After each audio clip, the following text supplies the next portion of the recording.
Bonjour à toutes et à tous, bienvenue dans Pop News, épisode 42. Cet épisode est sponsorisé par la marque Kleenex. Merci à tous de nous sponsoriser, bien entendu, parce que je suis malade et j'en ai ras le pompon. Salut Adrien, Oh, comment tu vas?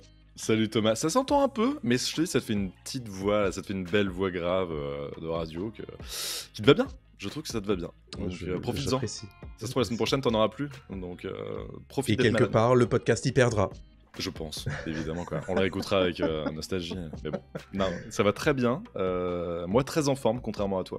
Mais toujours. Mais j'essaye, tu vois. Je suis toujours Tu là, équilibres la balance quelque part. C'est ça, en de fait, la on est un forme. duo, finalement, on est complémentaires, quoi. Bien sûr. On est une complémentaire santé. Quand ça va mal, hein, moi ça va bien, et tu vois, vice-versa, quoi. Donc, On pourrait pas juste être bien, chacun Bien. de notre côté. bien, Eh ben bien. Non. Il faut toujours une force obscure, une force lumineuse, et tu sais, tu connais, voilà, c'est comme ça. Ah, Et sinon, Pop ça va. News, qu'est-ce que c'est? Oui, je te coupe. Pop News, qu'est-ce que c'est? C'est votre récapitulatif hebdomadaire de l'actualité pop culturelle.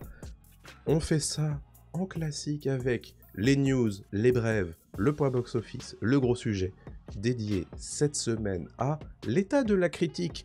Est-ce que on n'en fait pas trop avec la critique? Est-ce que c'est pas trop rapide? Est-ce que c'est pas trop bon ou trop mauvais à chaque fois? Est-ce que c'est tout blanc? Est-ce que c'est tout noir tout le temps? Est-ce que c'est pas un peu tristoun, la critique en ce moment de cinéma et de séries télé? On en parlera tout à l'heure dans notre débat avec Adrien. Le radar des sorties et une reco de la part d'Adrien pour terminer cette émission en fanfare. On commence tout de suite par vous rappeler, bien entendu, de suivre nos réseaux, de mettre des étoiles sur les applications de podcast, de rejoindre notre Discord et bien sûr de donner un petit coup de main sur notre page Ko-fi si vous voulez aider à cofinancer cette émission. Vous pouvez le faire à partir de 1 euro par mois et on en sera évidemment très reconnaissant. Ah, Kofi, ça vient de là, tu crois? Kofi financé? Oui, Ah, ok. il est fort. Bah, je sais pas, j'essaye. C'est une vraie question en plus. Bref, excuse-moi, vas-y. Non, Ko-fi, le café, on offre un café aux créateurs. Ouais, Stylé. Ok, Mais cofinancé, c'est Ko-fi, bien sûr. co-financing, Voilà. c'est vrai que c'est très Startup Nation et on Je apprécie pense quelque part. que ça peut être ça. Mais bon, Sans doute. je pense. Allez, aide-moi à cofinancer ce petit film un peu attendu qu'est Dune 3. Bah, je t'en Puisque prie. Dune 3 serait potentiellement une réalité très prochainement. Pourquoi? Variety a toqué à la porte de chez Legendary Pictures, qui sont donc les coproducteurs de Dune, partie 1 et partie 2. Et ils ont eu quelques réponses. Lesquelles? La première, c'est que Denis Villeneuve est en train de travailler à adapter un livre de non-fiction qui s'appelle Nuclear War, a Scenario. Il se trouve qu'il serait potentiellement producteur, adaptateur et ou réalisateur. C'est un livre d'Annie Jacobsen qui explore un scénario prêt à se produire dans le cas d'une guerre nucléaire, en se basant sur des dizaines d'entretiens avec des experts civils et militaires qui ont construit des armes et sont conscients des plans de réponse en place. Donc ça, c'est a priori le prochain projet de Denis Villeneuve. En tout cas, c'est ce qu'on s'imagine. Legendary a tout de même confirmé aussi que Villeneuve est en train de développer un 3e film Dune. Alors vous allez me dire, rien de nouveau sous le soleil, puisqu'on le sait que Denis Villeneuve écrit en ce moment un Dune partie 3, mais le fait que ce soit le coproducteur, le studio coproducteur de ce film, tente à nous montrer que c'est quand même très clairement dans les cartons, et tu nous parleras tout à l'heure du box-office de Dune 2. Bon, c'est un secret de polichinelle à ce stade. C'est acté quasi, ouais. Bien sûr. Exactement. Ouais. Acté quasi également, c'est Matrix 5e volume. Ouais, tout à fait. Bah, en fait, on s'y attendait pas vraiment parce que le 4 avait été un semi-succès, public comme critique, hein. Il avait laissé pas mal de gens sur le bord de la route. Moi, le premier, faut que je leur donne une chance. Je sais pas si toi, tu l'avais vu, Matrix 4, avec Keanu Reeves, évidemment. Toujours pas. Et Carrie-Anne Moss. Toujours pas, tu l'as toujours pas vu? Non. Je te le conseille, hein, parce que c'est quand même un film à part, qui tente beaucoup de choses. Ouais. Et je pense qu'il est intéressant de le regarder peut-être encore une fois, tu vois, ou des années après sa sortie. Bref, c'est pas ce qui nous intéresse aujourd'hui, mais Matrix 5 est en préparation, mais pas avec Lana Wachowski, qui s'était occupée du 4, qui avait laissé justement sa sœur à faire autre chose, parce qu'en fait elle était toute seule à s'occuper de Matrix 4. Là, c'est plus du tout elle qui va se charger de Matrix 5, c'est Drew Goddard. Drew Goddard, qui est le scénariste de Seul sur Mars, qui assumera les responsabilités de la réalisation de Matrix 5. Donc il va écrire le scénario et produira Matrix 5 avec sa partenaire chez Goddard Textiles, qui est sa société de production. De son côté, Lana Wachowski, dont j'ai parlé juste avant, qui donc a réalisé le volet Matrix Résurrection en 2021, est quand même attachée en tant que productrice exécutive sur le projet. En ce qui concerne le casting, on ne sait pas encore de Keanu Reeves, Carrie-Anne Moss, qui ont incarné évidemment les rôles principaux dans tous les films précédents de la saga, reviendront. On a aussi d'autres acteurs qui sont apparus dans Matrix Résurrection, comme Yahya Abdul-Mateen II, Jonathan Groff, Neil Patrick Harris, Priyanka Chopra, qui ne sont pas non plus annoncés au casting. Donc pour l'instant, on n'a rien sur les acteurs et les actrices qui joueront dans Matrix 5. En ce qui concerne l'intrigue du film, on a léger synopsis de la part de Jesse Herman, qui est président de la production chez Warner Bros, qui laisse entendre que l'histoire fera avancer le monde fantastique de Matrix sans s'éloigner trop de ce qui a fait le succès de la série. Voilà ce qu'il dit. Drew est venu chez Warner Bros avec une nouvelle idée que nous croyons tous être une manière incroyable de poursuivre l'univers de Matrix, en honorant à la fois ce que Lana et Lily ont commencé il y a plus de 25 ans et en offrant une perspective unique basée sur son propre amour de la série et des personnages. Toute l'équipe de Warner Bros Discovery est ravie que Drew réalise ce nouveau film Matrix, ajoutant sa vision au canon cinématographique que les Wachowski ont passé un quart de siècle à construire ici au studio, et blablabla, et blablabla, et blablabla. N'en jetez plus. Voilà pour Matrix 5. Pareil, en ce qui concerne la date de sortie, on n'a rien de spécial, mais je veux juste revenir sur Drew Goddard, qui est quand même pas n'importe qui, je l'ai dit, il a été quand même nommé aux Oscars pour son scénario de Seul sur Mars. Il a aussi à son crédit des longs métrages au niveau de l'écriture de Cloverfield et de World War Z, et il a réalisé un film que j'adore, c'est La cabane dans les bois. La cabane dans les bois, qui est une sorte de parodie, en tout cas qui détourne énormément les codes du slasher et du film d'horreur. C'est une vraie pépite, qui est sorti maintenant il y a 12 ans. 15 ans, 12 ans, ouais, c'est ça, ouais, donc qui est assez vieux, mais qui est super, qui a pas vieilli là-dessus. Et il a aussi réalisé Saltan à l'aile royale, que je n'ai toujours pas vu, avec Chris Hemsworth. Voilà. Désolé pour la news un peu longue, mais en fait, on en fait moins ce soir, donc en fait, j'en profite un petit peu pour parler de tout ça. Et n'hésitez pas à dire en commentaire si ça vous intéresse d'avoir un Matrix 5. Est-ce que vous avez pensé aussi de Matrix 4, qui, comme je l'ai dit, a été un peu clivant, quoi. Clairement. Choix qui sera également clivant, c'est celui de l'acteur ou de l'actrice pour jouer le Silver Surfer chez Marvel pour les 4 Fantastiques. Il s'agit d'une information Deadline qui, selon plusieurs sources, c'est Julia Garner qui jouera le Silver Surfer des 4 Fantastiques l'été prochain. Il s'agit de la version Chalabal, une des versions du Silver Surfer dans les comics. Timothée Chalabal ? Chalabal, ouais. J'ai Timothée Chalabal. Timothée Chalabal, c'est très bon. Okay. C'est très bon. Merci. J'aime bien. J'apprécie ce que vous faites, monsieur. Je te coupe. Ouais, mais surtout pour ce genre d'informations, c'est important. Moi, je trouve. Oh, allez, rions un peu. Rions, mais bien sûr. Il a gâché ma news, j'en peux plus. Alors, qui est Julia Garner? C'est une actrice américaine de 30 ans qui a quand même déjà 3 Emmy Awards remportés à sa ceinture, ainsi qu'un Golden Globe pour le rôle de Ruth dans Ozark. Elle a aussi été nommée à la fois aux Emmy Awards et aux Golden Globes pour le rôle d'Anna Delvey dans Inventing Anna, et elle a aussi joué dans The Americans, dans Sin City 2 ou encore dans Maniac, et c'est très cool. Franchement, c'est intéressant de voir que Marvel va récupérer un petit peu des stars montantes. L'âge du Silver Surfer est assez intéressant quand même, 30 ans. Dans une version, moi je me suis renseigné vite fait, en fait, Chalabal, c'est Timothée Chalabal du coup. C'est a priori, dans le canon des comics, c'est plutôt le love interest du Silver Surfer, auquel vient d'une planète qui s'appelle Zenla, je crois, et en fait ils sont amants. Et donc le fait que ce soit elle qui incarne le Silver Surfer dans cette édition-là des 4 Fantastiques tend plutôt à nous faire croire que ces 4 Fantastiques se situent probablement dans une timeline différente de celle du MCU. Donc pourquoi pas. C'est un personnage qui est très lié à Galactus. Donc à nouveau, encore, ce qui nous prouve qu'a priori ce sera lui le grand méchant de ce film. C'est quasi acté ça aussi. Hein. Oui. Donc on attend a priori le casting bientôt de Galactus, même si pour l'instant on a quelques rumeurs, mais pour l'instant rien d'officiel. Et lié à ça, à cette news, il y a aussi Marvel aux États-Unis qui a donné l'accès libre et gratuit à 4 comics Fantastic Four. L'original, le tout premier, Ouais. Fantastic Four. Il y a eu un Fantastic Four aussi qui revient sur les années 60 et un Fantastic Four qui parle de Galactus. Donc, pareil, ça met un petit peu la puce à l'oreille sur le côté. Il y aura forcément Galactus dans ce nouveau Fantastic Four. Ouais. Très probablement. Je te donne la parole avec la dernière news de cette semaine. C'est Jonathan Nolan qui parle du futur de Westworld. Ouais, Jonathan Nolan, on le rappelle, donc c'est le créateur de Westworld, la super série de HBO qui, personnellement, je trouve, s'est cassé la gueule de plus en plus en fait au fur et à mesure des saisons, mais qui a une saison 1 parfaite, une saison 2 un peu imparfaite, une saison 3 je trouve, et 4 qui commence un petit peu à partir un peu trop loin. Mais Jonathan Nolan a toujours l'intention, et il le dit à 100%, de terminer Westworld. Pourtant, Westworld a été annulé par HBO, c'est Oui. terminé, ils ont coupé l'arrivée l'arrivée d'eau, quoi.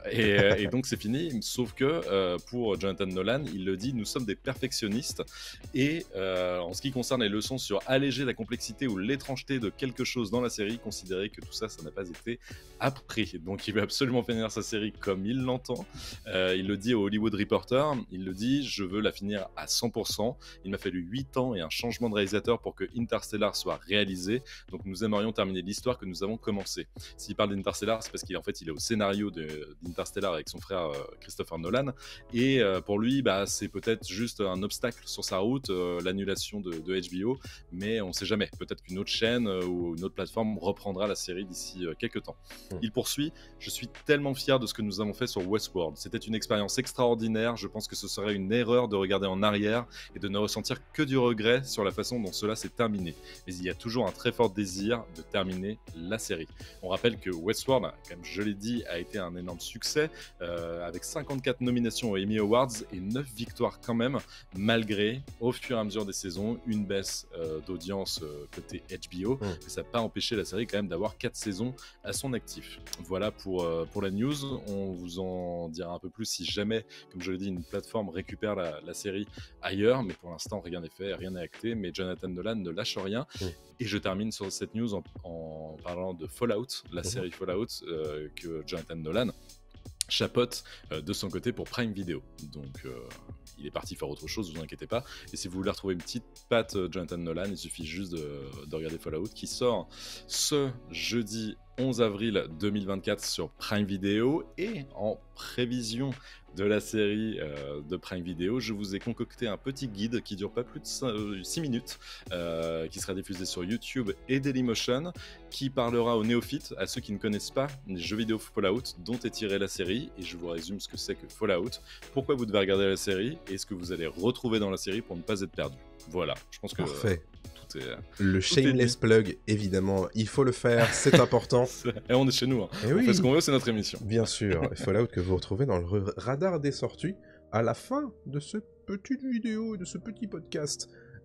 C'est l'heure des news en rapid fire, les fameuses brèves. Je vous propose un nouveau round de casting pour The Witcher 4, enfin The Witcher saison 4, pardon, avec Sharlto Copley que vous connaissez pour District 9, ainsi que James Purefoy qui a joué dans pas mal de trucs fantastiques, ou moins fantastiques parfois, et Danny Woodburn qui rejoignent du coup en exclusivité pour Variety la saison 4 de The Witcher, qui continue en fait à aller chercher du talent. Donc on ne sait pas exactement qui ils vont jouer. Malgré le départ d'Henry Cavill. Hein. Bien sûr, bien sûr. Un Purefoy, c'est Skellen. Bon, je sais pas qui c'est, parce que moi je connais pas trop The Witcher. Et puis Zoltan pour Danny Woodburn. Voilà pour les informations d'une 3. Donc ça, je vous en ai parlé tout à l'heure dans la première section. Joker 2 sera rated R aux États-Unis. Pourquoi ? Parce qu'il y aura beaucoup de violence et un tout petit peu de full frontal nudity. On ne sait pas encore de qui il s'agira. Peut-être de Lady Gaga ou de Joaquin Phoenix, on ne le sait pas. Mais en tout cas, des deux. Possible.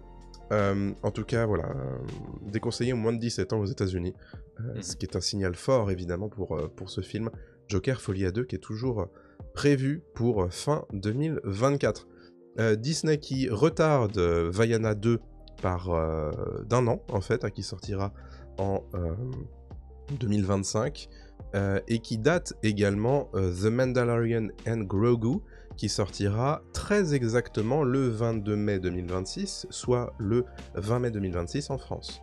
Voilà pour les news en rapid fire. Adrien, je te propose d'enchaîner avec ton point box-office. Ben c'est parti, et pour ne pas changer, je vais parler de Dune 2, évidemment, Dune 2 qui continue son chemin.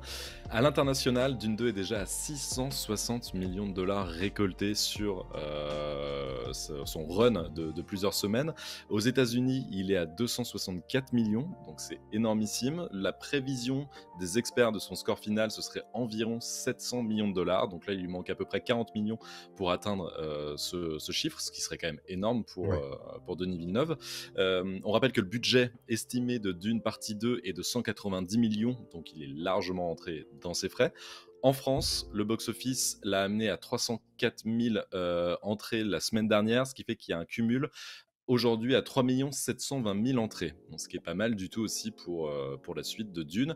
Dune qui aura un 3e épisode, si tout va bien, mais là encore une fois, hein, c'est un secret de Polichinelle, comme tu l'as dit, à 99,9%. C'est sûr qu'on aura un Dune 3 d'ici quelques années, donc la hype ne faiblit pas pour Dune 2.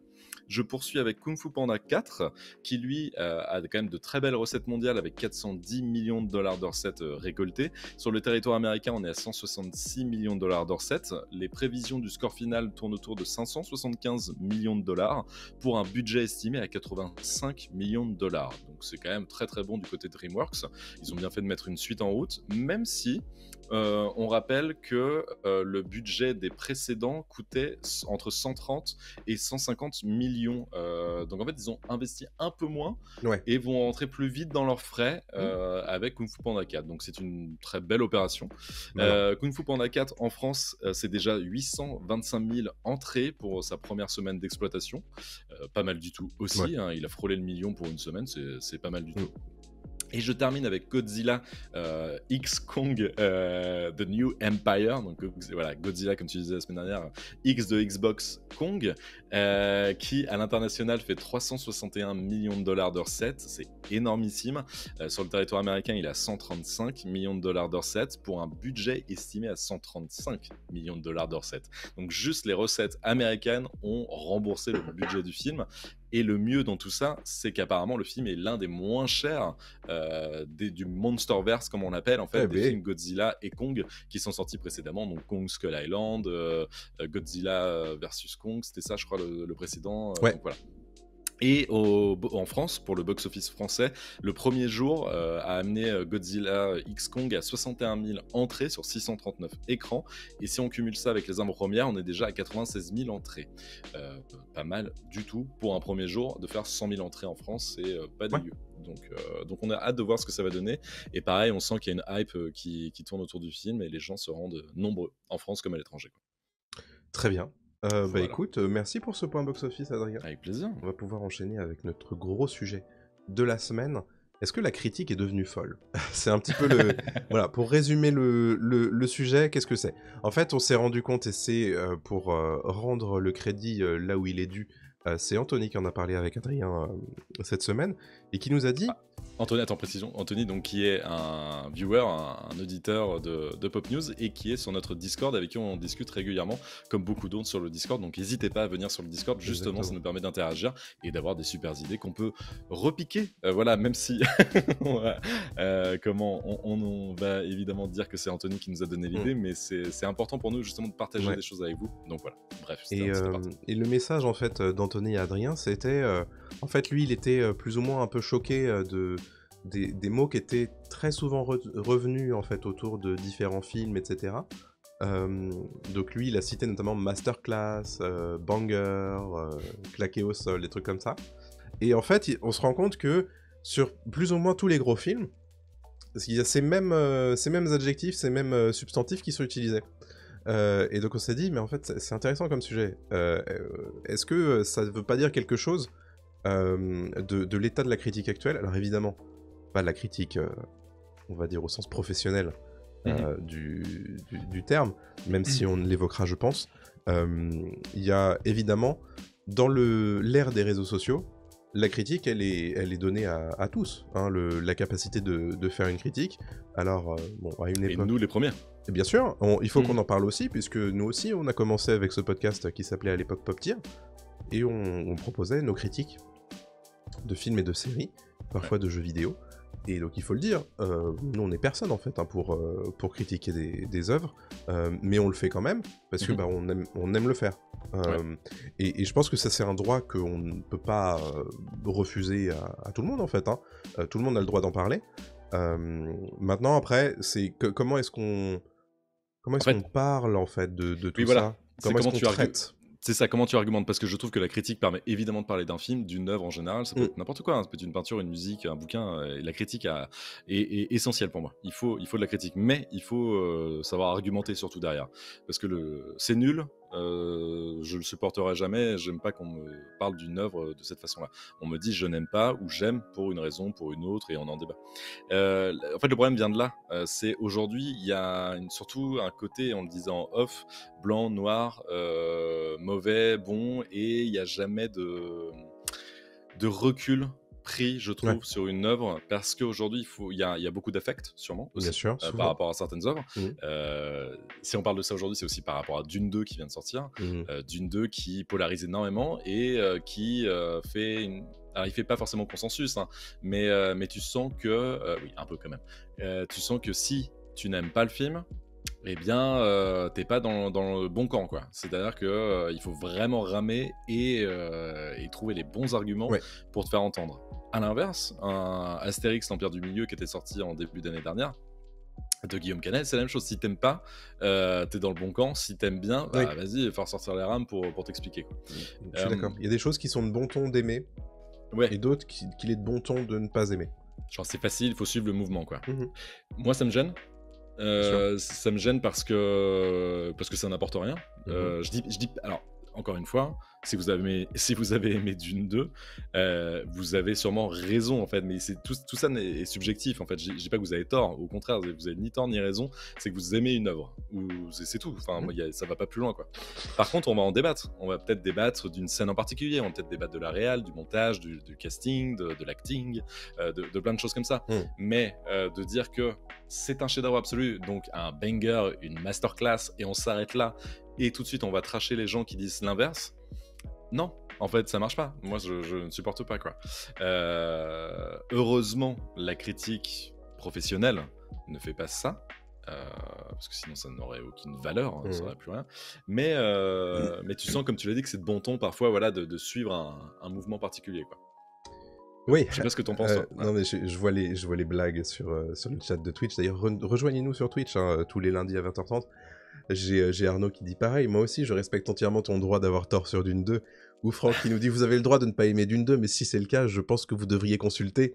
Bon, c'est rigolo. Mais non, mais ce qu'on veut dire, je pense, là-dedans, c'est que souvent, il n'y a plus vraiment de place à la nuance dans ce genre d'avis. Oui, voilà. Et qui sont postés partout, en fait, hein, sur Internet, puisque tout est un endroit où donner son avis, et les gens ont le droit, bien entendu.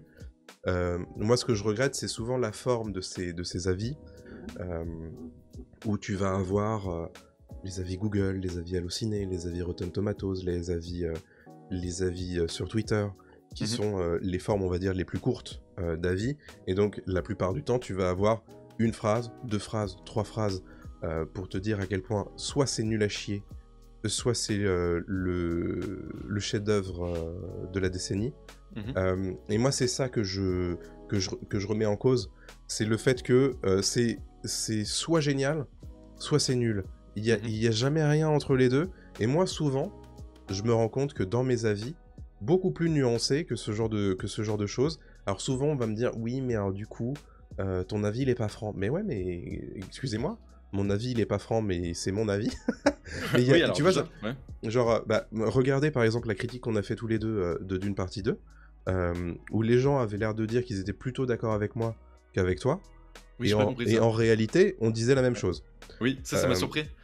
Ce qu'il y a On est peut-être des d'accord. façons... Ah oui. C'est étonnant parce que donc on n'a pas défoncé Dune 2. Hein. Non. Moi, sûrement un poil plus que Oui, toi. sans doute. Oui.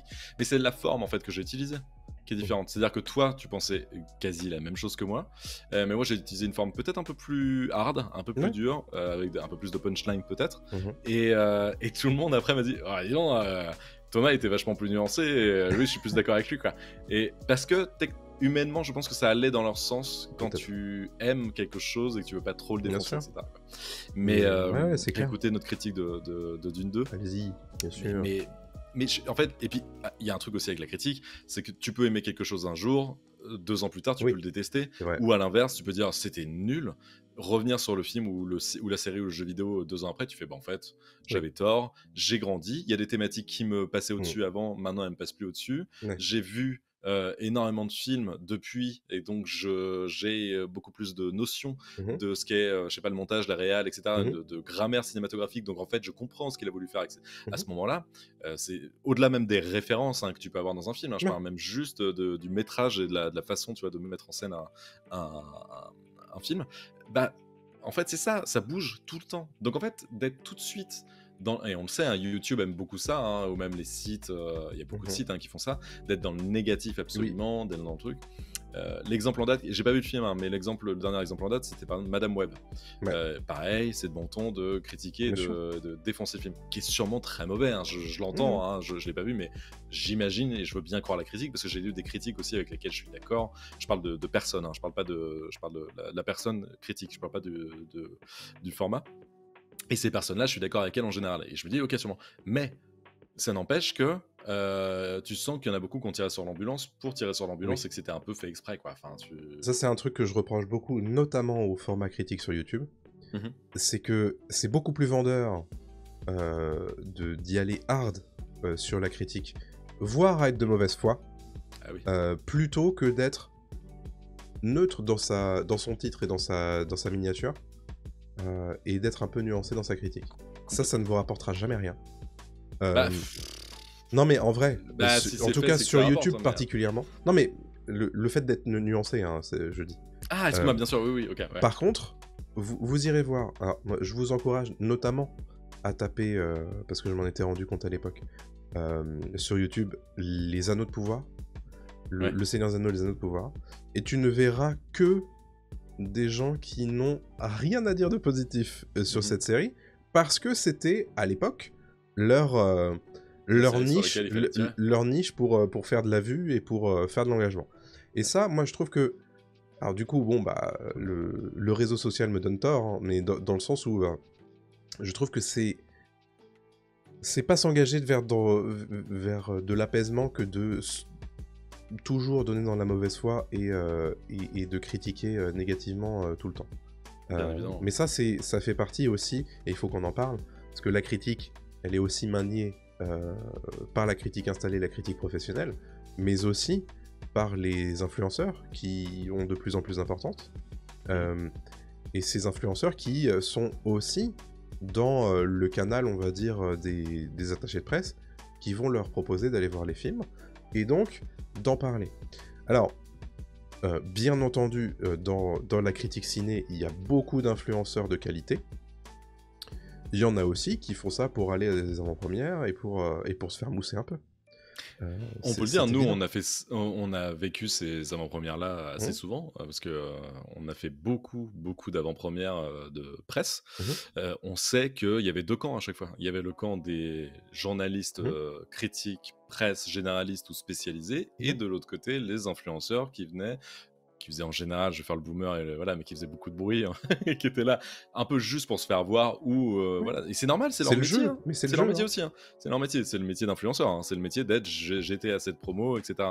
Et les marketeurs et les agences de com sont pas idiotes, elles savent bien que c'est ça qui fonctionne. Donc voilà, il faut plus se battre quand tu es un média qui débute qu'un influenceur qui débute. Un influenceur touchera beaucoup plus facilement et viralement des internautes. Mais oui, alors ça c'est un autre sujet aussi, mais qui est un sujet important sur la critique. Est-ce que on dit souvent, s'il y a un critique qui est vendu, notamment dans le jeu vidéo, on dit oh là là, il a dû récupérer un chèque de l'éditeur du jeu vidéo pour mettre une bonne note à ce jeu, alors que tout le monde dit que c'est nul, etc. Comme si un journaliste ou une journaliste ne pouvait pas avoir de libre arbitre et ne pouvait pas décider pour lui-même ou elle-même ce que vaut une œuvre, voilà. n'oublions pas aussi qu'on n'est pas en train de parler de politique à ce moment-là. Et c'est ça qui me dépasse parfois, c'est qu'en fait les gens vont sûrement parfois un peu trop loin en se disant oh là là, il a mis une mauvaise note à cette œuvre, il a dit que c'était horrible, etc. Ça reste du cinéma, ça reste de la télévision, ça reste du jeu vidéo. Faut redescendre aussi, quoi. Et donc il y a beaucoup de gens qui s'excitent, tu vois, pas mal, Oui. comme si on avait kidnappé leur famille, quoi. Et tu fais Oui. non, on redescend un peu. C'est juste oui. de la fiction. Non mais c'est vrai, c'est important aussi. C'est un truc qui est très présent notamment dans les notes sur les sites de jeux vidéo. Ouais. Où les gens se font un avis sur des trailers, sur parfois des démos qui n'existent pas.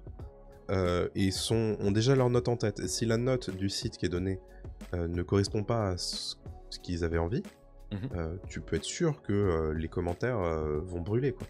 Ouais. Et ça, c'est un truc, je pense qu'il faut qu'on en parle aussi, c'est que la critique, c'est aussi quelque chose dans lequel il y a la prévalence du système de notation. Chez Allociné, c'est des notes de 0 à 5. Sur tous les magazines presse papier, tu vas avoir des notes, que ce soit des étoiles ou des petits emojis chez Télérama ou des trucs comme ça. Évidemment, il y a Rotten Tomatoes, avec le pourcentage des notes critiques et le pourcentage des avis publics. Mais aussi le CinemaScore. Le CinemaScore, c'est des projections qui sont organisées pour du public en amont d'une sortie de film et qui vont proposer aux gens de noter le film sur l'échelle de notation, on va dire, américaine, avec le A+, le A, le A-, le B+, etc. Et donc tout ça, en fait, ça fait partie de ce gigantesque marché qui est celui de la critique, qui est évidemment important parce que ça fait quand même bien de mettre des jolies étoiles sur ton affiche ou des jolis avis sur ton affiche ou dans ton trailer. Mais je ne sais pas, à l'heure actuelle, si c'est aussi important que ça pour les gens, pour qu'ils aillent voir les films. Ça, c'est une question que je me pose. Je pense que ça va dans ton sens. Si t'as envie de voir le film, si tu défends le film, t'es très content qu'il se mange un A+ en CinemaScore, qu'il se mange un 90% sur Rotten Tomatoes, etc. Je pense que ça joue, même moi inconsciemment ça joue. Je me dis par exemple demain il y a c'est Nous les Leroy qui sort mercredi, film de Flaubert, du Floodcast. J'en ai beaucoup entendu parler, j'aime bien le Floodcast, j'aime bien tout ça. Si demain je vois 4 sur 5 sur Allociné, je fais ça me confirme que le film est bon, et peut-être que c'est des fois, c'est genre la petite bascule qui fait que je vais me rendre au cinéma. Ou à l'inverse, je fais j'y étais presque, mais en fait non, là 2 sur 5, non, je vais peut-être pas y aller, je vais peut-être attendre qu'il passe à la télé, tu vois. Je dis ça, c'est un exemple, et encore une fois c'est un mécanisme inconscient, donc c'est compliqué. Je parle de la critique avec les notes, mais est-ce que quand tu discutes avec tes potes, avec ta famille, tu leur dis pas là je mets vraiment 8 sur 10 à Dune 2 quand tu parles. Non, quand tu critiques un film, quand tu parles d'un film, tu dis j'ai ressenti ça, c'était comme ça, j'ai vu ça, machin, etc. quoi. Et donc, moi, je privilégie toujours les critiques, même si c'est long à lire, ou à écouter, ou à voir, mais les critiques qui font minimum 5 minutes, 10 minutes en vidéo, des critiques papier qui prennent le temps de poser un contexte. Parfois, j'aime bien aussi avoir des papiers d'ambiance, c'est idiot, mais de savoir comment le journaliste l'a vu, à quel moment de sa journée, est-ce qu'il était dans un bon mood, est-ce qu'il s'attendait à un film bon, un mauvais film, est-ce qu'il connaît bien la filmo du réalisateur, est-ce qu'il connaît bien les acteurs, est-ce qu'il découvre cet univers, est-ce qu'il est étranger à tout ça c'est important aussi, tu vois. Pour moi ça c'est le métier de critique, et ça c'est pas juste de dire c'est super, non c'est nul. En fait, vraiment, pour moi, il faut argumenter, mais à fond, et même au-delà d'argumenter et de faire le poseur en disant regardez, il sait poser sa caméra, il est génial par rapport à telle référence qu'il a fait à Billy Wilder et tout, génial. Non, c'est très bien, hein, mais ça, c'est un truc d'initié dans l'idée, tu vois. Enfin, mais si tu veux aller encore plus loin, vraiment, fais-moi vivre le truc. Et si tu fais vivre le truc, c'est comme quand quelqu'un te raconte une super histoire, et j'y vais, en fait, j'y crois. Mais il peut te raconter une super histoire en disant que c'est de la merde, hein. Mais au moins, je fais vas-y, c'est vendu, quoi. Je sais pas, je suis peut-être trop loin dans le truc, mais non, mais je comprends ce que tu veux dire. Ça, c'est ce que tu recherches dans une critique. C'est un métier, quoi. C'est un vrai métier. Ouais. Et encore une fois, je le dis, nous, on n'est pas forcément bon là-dedans, hein. On est personne, hein, dans ce truc-là. Mais je reviens sur la remarque d'Anthony dans le chat, qui dit moi, ce qui me dérange beaucoup, c'est qu'un terme, un adjectif très fort et prestigieux est désormais utilisé pour tout et n'importe quoi au point de le rendre banal, ce terme. Il a perdu de sa saveur au point même qu'on n'ose plus vraiment l'employer. Sachant que beaucoup exagèrent avec et que ça peut passer pour un avis lambda, désormais en ayant pourtant un point solide sur la critique qu'on émet. Et ça, je suis super d'accord. Évidemment, on utilise souvent des mots maintenant, on va dire, outranciers pour retranscrire nos pensées, que ce soit ironiquement ou, on va dire, objectivement. Mais tu vois, moi, à chaque fois que je vois le mot masterclass, j'ai un sourire jaune, tu vois. Le mot banger, pour moi, n'existe pas. Mais tu vois, c'est... Et à la fois, et je suis persuadé que même les gens qui l'emploient premier degré savent très bien que, objectivement, c'est pas bangers qui sont en train ce dont ils sont en train de parler. C'est juste que c'est comme ça qu'on s'exprime. Et donc, effectivement, ces termes, ils deviennent galvaudés. Moi, c'est le mot chef-d'œuvre. Je suis toujours très circonspect quand je vois le mot chef-d'œuvre utilisé. Ou génie, pareil. Par exemple. Moi, j'ai tendance à l'utiliser comme ça, hein, à tort et à travers, tu le sais. Bien sûr. Mais c'est un tic de langage, c'est sûr. un tic d'écriture et de langage. Mais je suis entièrement d'accord, c'est des choses qui réduisent l'œuvre et la critique, en fait. Énormément. Oui, c'est ça. Alors, tu peux le dire, imagine, je dis n'importe quoi, tu fais partie des cahiers du cinéma et tu dis ce film est un banger, mais derrière tu déroules sur 3 pages en disant pourquoi c'est un banger. Oh, bah, ok mec, aucun souci. Par contre, si tu dis juste c'est trop un banger hein, parce que j'adore Christopher Nolan. Ouais, d'accord, mais pourquoi? Explique-toi. Genre c'est cool, mais elle va plus loin en fait quoi. Et t'as l'impression que c'est des avis prêt à penser, tu vois, c'est vachement prêt à penser. Oui, mais c'est des avis qui sont aussi faits à l'emporte-pièce et c'est typique des réseaux sociaux. Bien sûr. C'est typique de notre consommation actuelle d'internet et des œuvres. Où on va utiliser le mot masterpiece, le mot masterclass, le mot banger, le mot claqué au sol, et on va utiliser exactement le même on va dire, champ lexical pour le prochain film ou la prochaine série qu'on va juger. Et ça fonctionne pas. Parce que si toutes les séries et tous les films que tu vois dans l'année sont des masterclass, c'est qu'il y a un souci avec ton esprit critique en fait. Alors, et ça, c'est super intéressant ce que tu dis, parce que ça aussi en vient... Enfin, il faut parler du fait que plus tu vois de films et plus tu vois d'œuvres, plus c'est compliqué d'être critique. Et je sais plus qui disait ça, c'est un cinéaste qui disait ça, que justement, c'est difficile d'être critique de cinéma, parce que si tu te manges une centaine de films dans l'année, t'as plus assez de recul en fait, sur ce qu'est une œuvre et comment l'analyser quoi.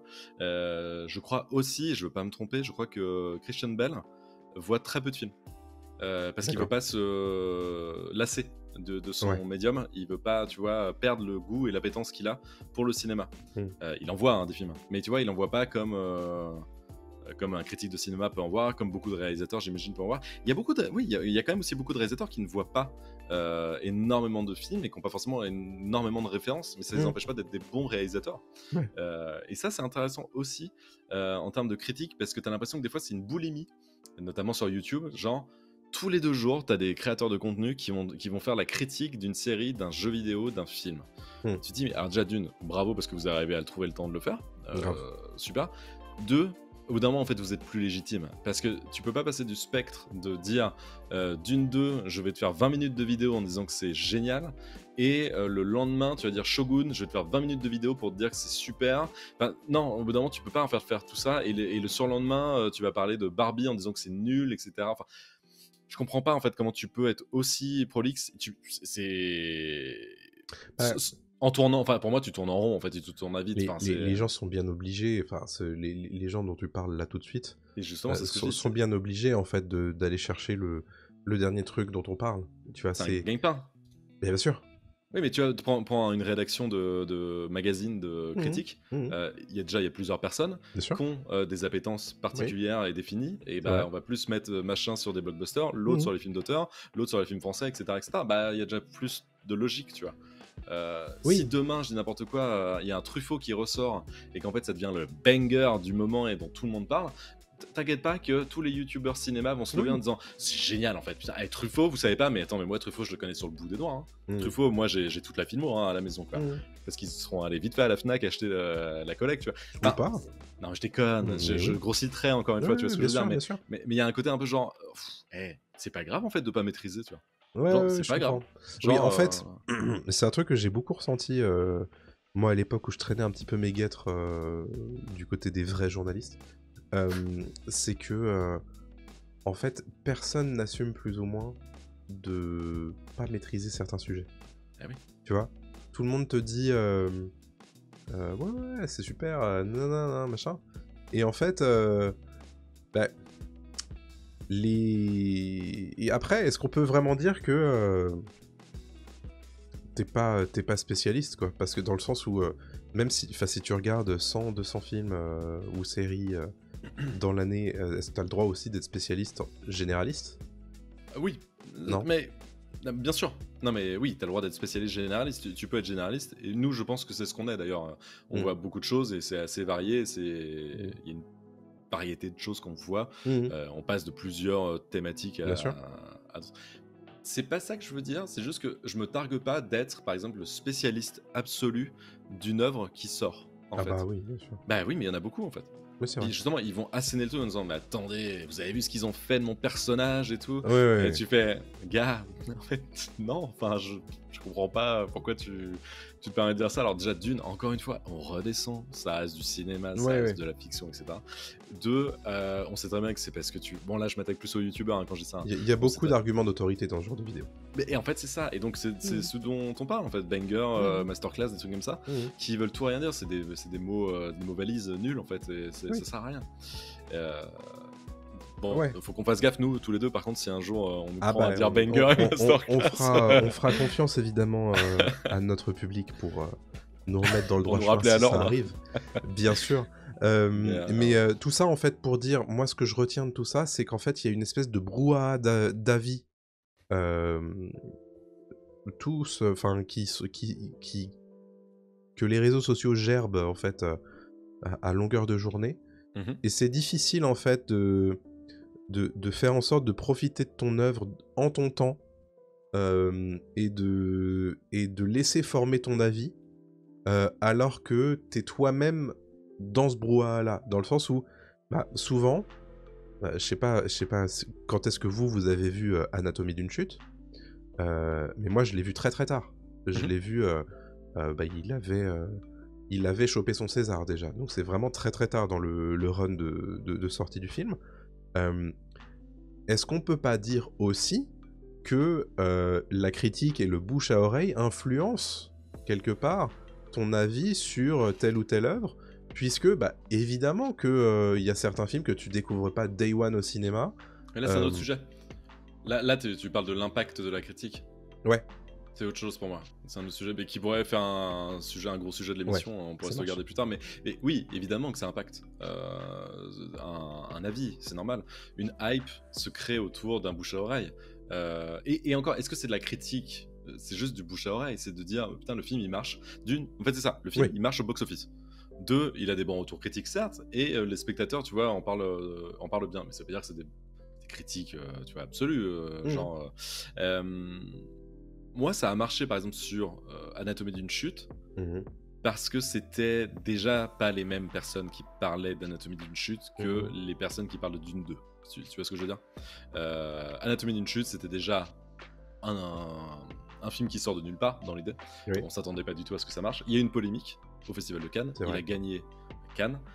Donc déjà, ça met les choses en place. Déjà, voilà. Mhm. Dune 2, suite d'un film qui a bien marché. D'un coup, il y a une fanbase qui s'est créée autour du film. Donc voilà, on parle pas des mêmes critiques entre guillemets Mhm. pour le film. Moi, ça a mieux marché Anatomie d'une chute parce que c'était plus fin, plus subtil, mieux amené, pas forceur. Genre on me dit le film il est bien, ok, pour quelle raison? Parce que ta. J'ai jamais eu aucun spoiler C'est vrai. de trucs. Et pourtant. Et pourtant, le film pourrait. Hein. D'une deux, tu sens que c'est on lâche les chiens et c'est là, le film, c'est tartoche de Ouais. compliments. Et même tout le monde s'y met, les gens de la profession y vont parce que c'est de bon ton de le faire et tout. Tu fais bon. Et tout n'est pas parfait. Moi, je m'égare peut-être encore, mais et puis il faut qu'on passe à autre chose après. Mais Mhm. En ce moment, il y a la rétrospective de Cameron, de James Cameron Oui. à la Cinémathèque. Donc, Cameron est venu à Paris, il a beaucoup parlé, il a été interviewé dans les médias et il disait quelque chose de, je trouve, très intéressant. Il revenait sur Terminator, qui sont des chefs-d'œuvre, Terminator 1 et surtout Terminator 2, qui est vraiment, lui, je ne l'emploie pas, pour moi, c'est un vrai terme que j'utilise. Là, c'est chef-d'œuvre, c'est un chef-d'œuvre pour moi. Terminator 2, pour énormément de raisons. Mais lui, il dit, il y a 30 ans, j'aurais pas, si je faisais le film aujourd'hui, je n'aurais pas refait le même film. Et on lui demande pourquoi, il dit parce qu'en fait, j'ai vachement trop mis en avant les armes en fait. Et je trouve que mon film valorise énormément les tueries, les armes, justement, tu vois, cette action débridée. Ouais. Il fait aujourd'hui, ça me rend malade parce que je vois dans mon pays, et etc., etc. Donc en fait, non mais c'est con, mais on aurait eu un film différent. Ah bah bien Donc sûr. en fait, ce que tu critiques aujourd'hui n'est pas la même chose que tu critiques il y a 30 ans. Et tout ça, c'est on peut plus faire ce qu'on faisait il y a avant, etc., etc. Tu vois, donc tout change aussi en permanence. Donc en fait, rien n'est figé dans le temps. Et c'est pour ça que quand on me dit c'est l'Empire contre-attaque de 2024, quand on me dit c'est le film de... Non, tout bouge, tout évolue, et en plus c'est chiant de comparer les choses à d'autres, voilà. Et je termine juste sur un dernier truc, parce que j'ai envie de parler, excuse-moi. Vas-y. Shogun, par exemple, la série de Hulu aux États-Unis, donc sur Disney+, qui est une très bonne série. Ouais. On l'a tout de suite, qu'est-ce qu'il a fallu faire? Il a fallu comparer ça à Game of Thrones en mode japonais. C'est vrai. Le créateur a dit, pas du tout. En fait. Non, pas du tout. Arrêtez, en fait, c'est pas ça que je veux, quoi.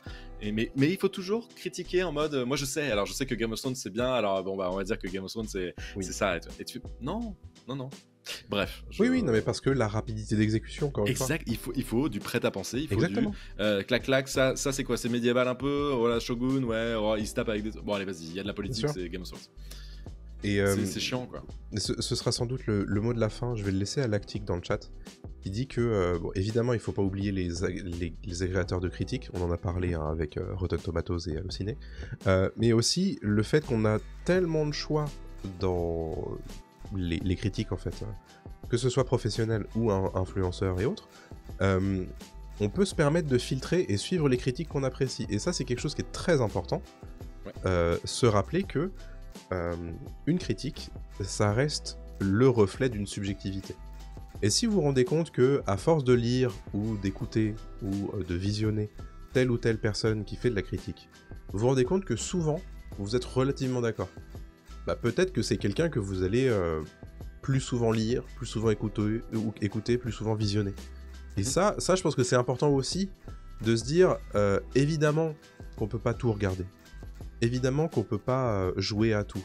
Mais s'il y a quelqu'un qui vous ressemble un petit peu, qui a plus ou moins les mêmes codes, les mêmes avis, ou pas, hein, mais dont vous respectez l'avis, ça peut être intéressant quand même de se dire, ok, mais qu'est-ce qu'il a pensé de Fallout, lui?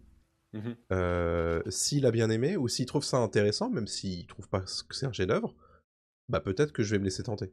Et ça, je pense que c'est important, c'est aussi le travail de quelqu'un qui consomme un petit peu Internet, de se dire, ok, toutes les sources ne se valent pas, parce que certaines sources n'en sont pas, et peut-être que moi aussi je vais filtrer, je vais faire ma petite bulle, et me dire, ok, alors lui, j'ai souvent pas les mêmes avis, mais je respecte ce qu'il dit, je vais le suivre. Lui, il est souvent similaire à ce que je pense, ça m'intéresse ce qu'il pense. Donc évidemment, bah, ça fait aussi partie de ça. Quand t'as des algorithmes comme TikTok par exemple qui te proposent en fait et qui te gavent de trucs, c'est un peu différent. Il n'y a pas ta passe à toi d'esprit critique pour te dire ouais, mais lui en fait ça m'intéresse ce qu'il dit. Alors que ça peut être n'importe qui va arriver sur ton feed TikTok et c'est complètement différent. Mais heureusement que l'humain est fait comme ça. Heureusement que l'humain n'est pas bloqué, tu vois, dans l'idée sur des idées arrêtées. Certaines personnes, j'imagine que oui, mais moi, je préfère 100 fois être remis en question sur mes goûts en disant ah oui, en fait, non, mais oui, allons-y. En fait, il y a un film là, je sais pas, un polar qui va sortir. Je suis pas très polar, mais là, le truc, on m'a convaincu, on me l'a super bien vendu. Bon, allez, vas-y, en fait, j'ai envie d'y aller, j'ai envie de le tester, quoi. Mais si tu restes toujours dans ton précaré et ton schéma de pensée prédéfini, oui, là tu vas te faire chier, quoi. C'est l'intérêt d'un critique, c'est là où les critiques sont. Et puis c'est l'objectif aussi du radar des sorties qui va arriver et de notre section reco, de vous dire ce qui sort et de vous dire ce que nous on a retenu. Comme ça, vous pouvez savoir aussi, parce que évidemment on n'a pas le temps de tout faire, hein. Donc au bout d'un moment, il faut bien pouvoir trier. Donc du coup nous on fait déjà un tri pour vous. Et ensuite, on est à l'écoute évidemment de vos propositions, notamment sur Discord, et de vos recommandations à vous aussi. Ça nous intéresse. Complètement. N'hésitez pas à le dire en commentaire ce que vous pensez du sujet. Et ce que vous pensez de la critique, du métier de critique, de la critique en général. Est-ce que vous en lisez beaucoup déjà? Est-ce que vous en regardez aussi? Est-ce que vous en écoutez? Il y a énormément de podcasts de critiques. Bien sûr, énormément. En français, mais aussi en anglais, ailleurs, etc. Il y a un dernier truc.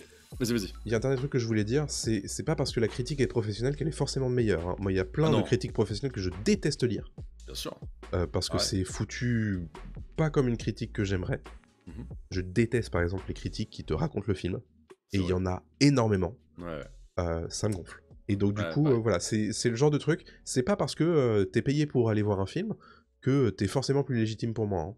Ouais, tout à fait. Mais c'est intéressant, je rebondis là-dessus, c'est un peu ce que je voulais dire sur le côté... Qu'est-ce qu'une critique? Nous, quand on a fait Pop Tier, on a fait attention par exemple à faire une critique sans spoiler. Bien sûr. Et on a posé la question, et c'est pour ça qu'on a arrêté après, parce qu'on s'est rendu compte que beaucoup de gens nous écoutaient après coup, en fait, après avoir vu le film, après avoir vu la série, après avoir joué aux jeux vidéo. Et en fait, l'idée, c'était de se dire... Ah, donc la consommation de la critique, elle vient de là, en fait. Elle est comme ça. Et il n'y a pas forcément une critique pré-visionnage ou pré, tu vois, jeu. Et donc, en fait, chacun a sa façon de manger et de voir la critique. Et je veux vraiment terminer là-dessus. Et là, il faut vraiment qu'on passe à autre chose, parce que l'émission commence à durer. Il y a beaucoup de gens qui voient la critique comme, encore une fois, quelque chose de j'ai gagné, j'ai perdu. Il faut absolument que ça aille dans mon sens, sinon, en fait, ils ont tort. Non, en fait, non. C'est-à-dire que moi, je n'aime pas Dune 2, mais j'aime beaucoup lire vos avis contraires, parce qu'il y en a beaucoup évidemment dans le chat, et j'aime beaucoup lire des critiques inverses de ce que je pense. Bien sûr. Parce que c'est intéressant de me dire, ah ok, donc lui il a vu ça, moi je l'avais pas du tout vu comme ça, peut-être que moi j'ai tort, peut-être que moi j'ai envie en fait finalement de revoir le film pour me dire que là-dessus, au moins j'admets que c'est quelque chose que j'avais pas vu, etc. Faut vraiment être humble vis-à-vis de... Bien sûr. Non, mais de ce qu'on dit et de ce qu'on Exactement. critique, quoi. Bon, bref. Évidemment, sur YouTube et Dailymotion, on attend vos commentaires sur ce grand débat. N'hésitez pas à nous dire ce que vous pensez de tout ça. On va enchaîner tout de suite avec le radar des sorties.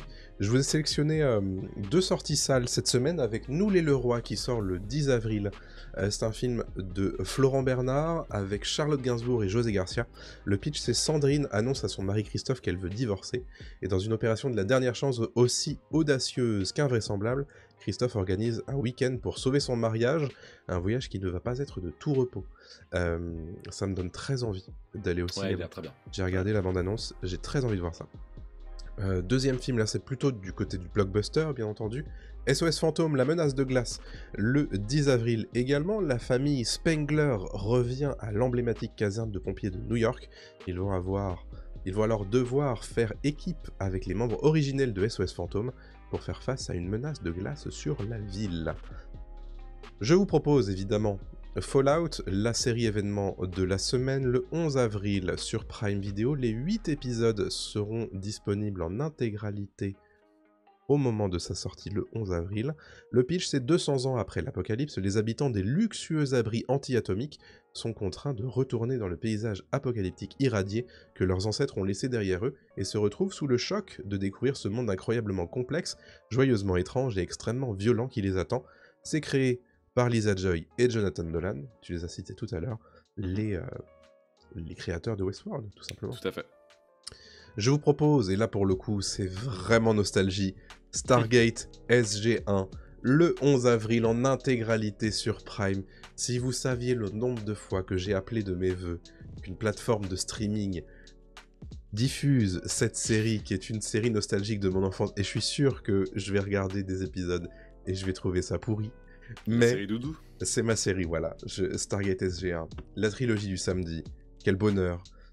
Voilà, donc j'ai très hâte de me remettre à regarder ça. Ça sort le 11 avril sur Prime Video. Le règne animal avec Romain Duris et Adèle Exarchopoulos sort le 12 avril sur Canal+. N'hésitez pas à aller le voir ou le revoir. Ainsi que Black Panther Wakanda Forever le 12 avril sur Disney+.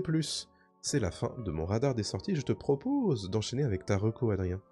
Yes, et bah ma reco, je vais être assez rapide parce qu'en fait j'ai vu que les 3 premiers épisodes de The Walking Dead, The Ones Who Live, désolé pour mon accent anglais, qui est le spin-off. de Ceux qui vivent. Les morts qui marchent, ceux qui vivent, qui est diffusé actuellement sur Paramount, qui a déjà été diffusé aux États-Unis, mais en France, c'est le seul diffuseur, à ma connaissance, et qui diffuse ça semaine après semaine. Donc pour l'instant, on n'a que 3 épisodes. Alors, on enregistre ce podcast, et c'est le dernier spin-off en date de la série Walking Dead. Après, alors si je me trompe pas, Daryl Dixon, et l'autre c'était Dead City. J'ai vu que Daryl Dixon, j'ai pas vu Dead City. Toi, t'as vu Dead City? Ouais. Donc j'avais parlé d'ailleurs en reco pour vous dire que c'était pas incroyable. C'était pas incroyable, ok. Et ben là, moi, très bonne surprise, je trouve, de Ones Who Live. Avec en fait l'histoire, j'essaie de pas trop spoiler, mais se passe des années après que Rick soit parti de la série, parce qu'en fait, ça c'est un spoiler, mais bon, qui date quand même de plusieurs années. À un moment, Rick quitte la série, donc Rick Grimes, qui est joué par Andrew... J'ai perdu son... Lincoln, merci, Andrew Lincoln, quitte la série, et en fait, là, c'est la première fois qu'on le revoit, vraiment, dans un spin-off de Walking Dead, et il se retrouve avec Michonne. Et l'idée, en fait, c'est d'expliquer qu'est-ce qui s'est passé pendant des années du côté de Rick, parce que Michonne, on savait un petit peu, mais Rick, on savait vraiment pas du tout, et c'est pas mal, en fait, parce qu'en fait, ce qui se passe, c'est que ça se déroule dans une partie des États-Unis où les militaires ont repris le contrôle. Je vais rester extrêmement vague, quoi, mais en gros, il y a vraiment une grosse faction militaire qui a pris le contrôle, pas forcément que d'une ville non plus, et ça se transforme plus en fait en série de zombies, mais plus en série d'action soldats armés, et en même temps il y a une love story. Bien sûr. Il y a une love story là-dedans. Et dans cette love story, c'est l'histoire de Rick et Michonne, bien évidemment, et aussi de nouveaux personnages qui vont graviter autour d'eux, et de savoir comment s'en sortir quand il y a une pression politique, quand il y a une pression aussi autour de ce qu'on est, parce que j'ai l'impression qu'en fait ils ont beaucoup changé ces personnages, et bref, je vais rester assez vague, mais allez-y, foncez. Ça pour ceux qui... Là, ça m'a plu parce que déjà j'aime bien l'univers de Walking Dead. Je sais que ça devenait nul sur la fin. Ne le disons pas comme ça. Ça devenait de moins en moins bien pour moi, Walking Dead, au point que j'ai lâché en fait Walking Dead. Et là, j'ai vraiment repris récemment avec Daryl Dixon, qui m'a fait marrer parce qu'il était en France. Donc c'était juste rigolo de voir Daryl déambuler dans la rue de Paris et au Mont-Saint-Michel. Et là, je me suis dit, faut que je regarde ça. C'est franchement, par rapport à The Ones Who Live, c'est beaucoup moins bien écrit, joué, moins joué, beaucoup moins joué. Là, c'est justement assez bien joué. Les effets spéciaux tiennent bien la route. C'est sur 6 épisodes, je crois, donc en fait, c'est très restreint. Et je crois pas qu'il y aura une saison 2. En tout cas, ils annoncent pas spécialement une 2. Ça reste mystérieux pour l'instant. Et je me dis que ça peut tenir super bien sur une saison, quoi. Et voilà. Donc allez-y, si vous êtes curieux, ça peut vous redonner envie de regarder Walking Dead. Moi aussi, ça m'a redonné un petit peu envie de me relancer dans la série principale. Bah écoute. Et voilà. Ouais. Moi, j'ai regardé pour info que le premier épisode, que j'ai trouvé franchement pas mal. Notamment avec le gros truc d'ouverture. Et je me suis dit, ah, enfin! Oui, il était temps. Hein. Et c'est un truc qui se passe dans les comics qui il se passe enfin dans la série, quoi. Ouais. Et donc du coup, moi je vais continuer. Mais je me suis laissé un petit peu prendre du retard, mais j'avais été assez convaincu par ce season première. Et de ce que j'ai cru comprendre, il me semble que c'est peut-être pas forcément qu'une seule saison. D'accord. Donc à voir. Pour l'instant, c'est pas commandé. La saison 2 n'est pas commandée. Ouais. Donc pour l'instant, on attend. Mais la saison 2 de Daryl Dixon arrive en fin d'année prochaine. The Book of Carol. Exactement. Comme ça. Mais juste pour terminer sur The Ones Who Live, c'est intéressant parce que tu as l'impression qu'ils vont tenter des choses qu'ils tentaient déjà dans le comics. Je trouve que c'était vachement endormi dans la série principale. Ça tournait vachement en rond quand même sur des trucs autour d'Alexandria. Là. Ils y étaient pendant très longtemps et ça bougeait pas trop. Dans les comics, ça bougeait un peu plus. Ils tentaient des choses justement avec le côté armure de combat. Tu vois, ils avaient des choses un peu plus cool à proposer. Et là, en fait, ils y vont, quoi. Ils ouvrent beaucoup plus l'univers et c'est très sympa. Très cool. Bah écoute, merci pour cette reco, Adrien. De rien. Voilà qui conclut notre épisode 42 de Pop News cette semaine. J'espère que celui-ci vous a plu. Si celui-ci vous a plu, le meilleur moyen de nous le prouver, c'est de laisser un petit pouce en l'air, un commentaire sur les plateformes où c'est possible, bien sûr, et sur vos applications de podcast, laissez des petites étoiles, ça fait toujours très plaisir d'avoir tout ça. C'est que ça aide beaucoup hein, sur ce genre de plateforme. Donc, n'hésitez pas à le faire. Vous pouvez aussi nous suivre sur les différents réseaux sociaux qui sont disponibles sur notre Linktree, ainsi que rejoindre notre serveur Discord, et puis donner un petit coup de pouce sur la page Ko-fi, c'est évidemment toujours très apprécié, ça vous permettra de participer à l'émission via des questions, donc n'hésitez pas à le faire. On se donne rendez-vous la semaine prochaine, déjà, pour l'épisode 43, notamment sur twitch.tv/p0pnews à 20h30 le lundi, et puis sur toutes les plateformes le mercredi. Merci à tous de nous avoir écoutés, et puis à la semaine prochaine. Ciao, ciao. Salut à tous.